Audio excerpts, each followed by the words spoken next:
Dans Acte 10, l'apôtre Pierre commençait à comprendre à quel point ce nouveau christianisme était différent du judaïsme.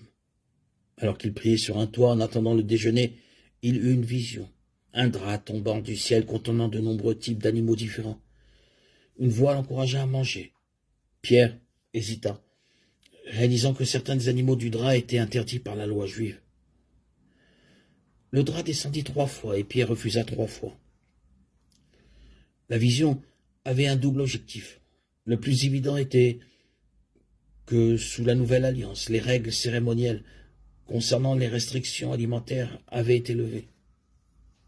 Les chrétiens doivent être mis à part et reconnus par leur amour, Jean 13, 35, et non par leur déjeuner.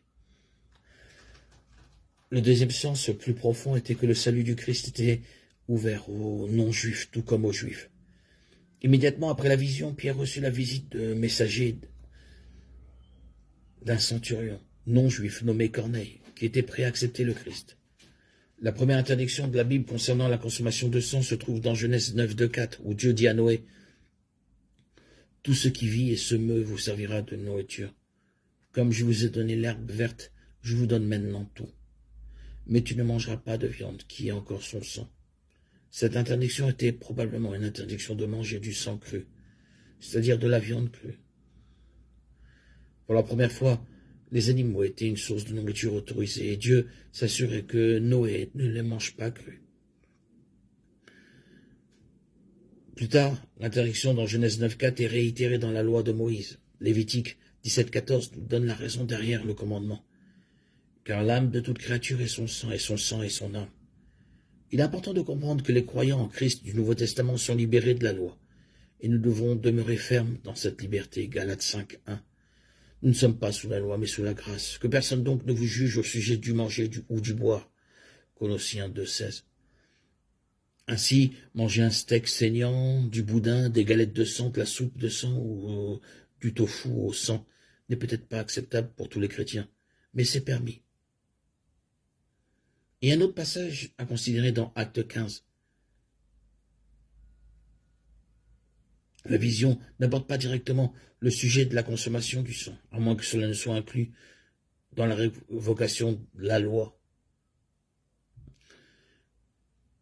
Mais la chair arrachée à un animal vivant alors qu'il est encore vivant ou arrachée à un animal tué avant qu'il n'ait plus de souffle, vous ne le mangerez pas. Une question se pose dans l'Église primitive concernant ce qui était nécessaire pour le salut. Plus précisément, un non-juif devait-il être circoncis pour être sauvé? La question se posa dans l'église d'Antioche, de Syrie, qui comptait un mélange de convertis, juifs et non-juifs. Pour aborder cette question importante, les dirigeants de l'église se réunirent à Jérusalem pour le tout premier concile de l'église. Ils conclurent que non, les non-juifs n'avaient pas besoin de suivre la loi mosaïque. La circoncision ne fait pas partie du salut.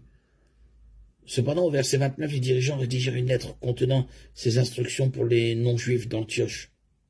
Vous vous abstiendrez des viandes sacrifiées aux idoles, du sang, de la viande d'animaux étouffés et de l'impudicité. Vous ferez bien de vous abstenir de ces choses. À ce stade, nous devons garder le contexte à l'esprit. Ces 4 commandements de Jérusalem à Antioche traitaient tous de pratiques païennes associées à l'idolâtrie. La plupart, sinon la totalité, des non-juifs convertis à Antioche furent sauvés du paganisme. Les dirigeants de l'Église exhortaient les nouveaux croyants non-juifs à rompre complètement avec un ancien mode de vie et à ne pas offenser leurs frères et sœurs juifs de l'Église. Ces instructions n'avaient pas pour but de garantir le salut, mais de promouvoir la paix au sein de l'Église primitive.